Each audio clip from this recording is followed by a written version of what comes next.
Hey everyone, it's Renee with Oak Creek Homestead. I'm here with another garden update. I'm gonna do this pretty fast today because it is really windy and I'm afraid the audio is not gonna be great, but I'll show you what we have growing, which is lots of things, and a greenhouse update. And then I am gonna include some video from our orchards that we took this week. So here is the spring garden. You can tell the sage is out of control. I planted a little pineapple sage and a tricolor sage in the garden. Then we've got lots of little plantings all throughout here. Some are lettuces, we've got kohlrabi, we've got some Swiss chard. These tiny little sprouts coming up are actually tarragon, which is coming back from last year. I'm really excited about. You can tell in here all of our lettuces, lots of bok choy, we've got radishes. Everything here is just really flourishing. We're really happy with the way this garden is coming along. We have been able to start harvesting lettuces already. I've been using them in my morning smoothie and for dinner in our salads. So it's been really cool to see this growing so well this year. Another greenhouse update, and there's not much to say, but wow, things are growing really well. In fact, you can see these tomatoes are turning into really strong, almost bush-like already. Over here on one of our tomatillas, we have some tiny flowers. We have lots of flowers on our tomatillas, which is really exciting. So things are doing well in here. Basil's getting tall. This is marjoram in here. It's also getting pretty tall. But things are looking great. I do want to show you guys something cool about tomatoes. So this stem broke a little bit the other day, and I'm not really sure how it broke, but regardless, it did. And tomatoes normally are a vining bush-like plant, and so they normally grow along the ground, and they will grow towards the light. The leaves will always turn towards the light. So if I tip this back up, you can tell all these leaves are growing sideways. So I'm not worried about this plant at all. It's doing great. It's doing what it should. It's growing back up towards the light. When we go ahead and plant this in the ground, we will probably plant the stem all the way up to there so that it continues to grow nice and strong. I just want to show you something cool. That's something really cool we love about tomatoes. They're really resilient and hardy, and they will survive even with a tiny little break in the stem. So this is the greenhouse.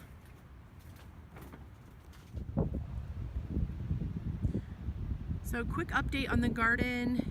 I don't know how well you guys can see this, but here you might see this pole sticking out, and then we've got fishing line running around the garden.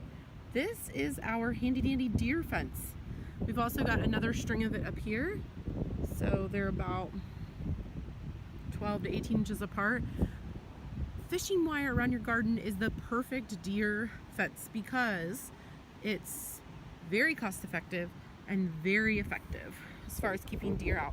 They can't see this tiny wire, so they run into it and they don't know how tall it is or how to get over it because they're not quite sure what it is, and so it prevents them from jumping in your garden. So really handy to have that.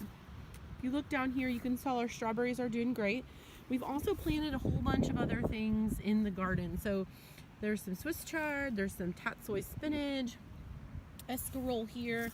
We've also got some seeds going here and here for one strawberry bed. If we move over here, we've got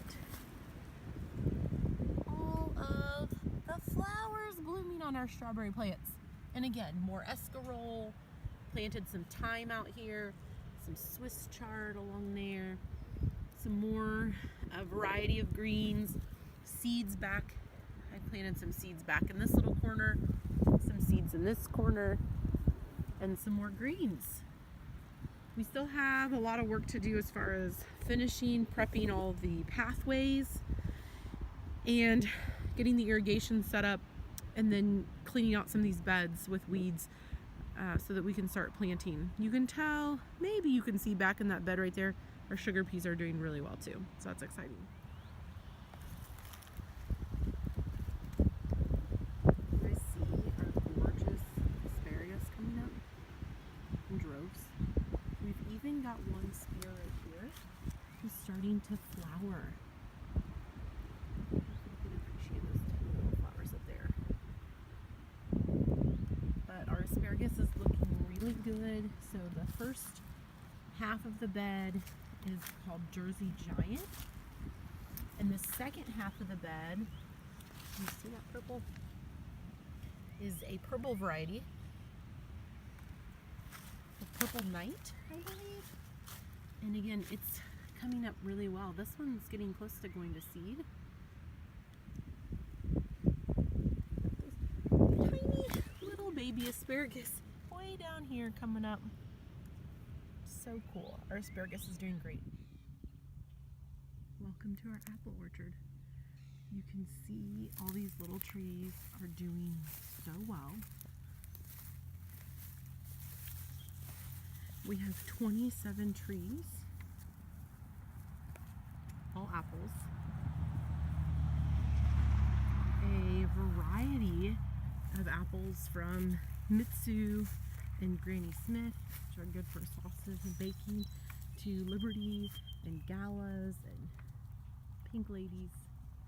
These trees look really awesome. This is our first year with the trees planted. We don't expect to get a lot of fruit off them, probably nothing at all.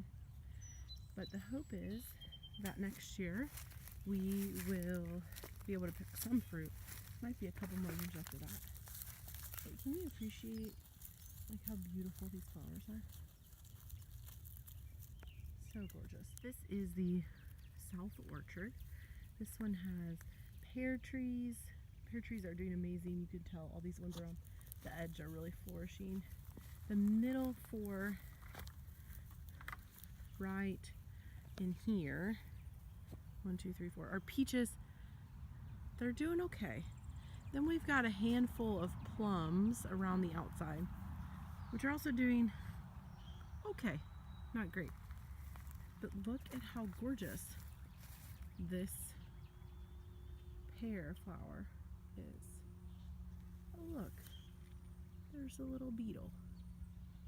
We've been on the lookout for these little guys because we believe they are starting to eat a bunch of our leaves. Not good. We're not sure what kind of beetle it is, but I came out here with some neem oil today to spray some of these leaves to hopefully help them stay away. I'll keep you posted. There's our gorgeous pear blossoms.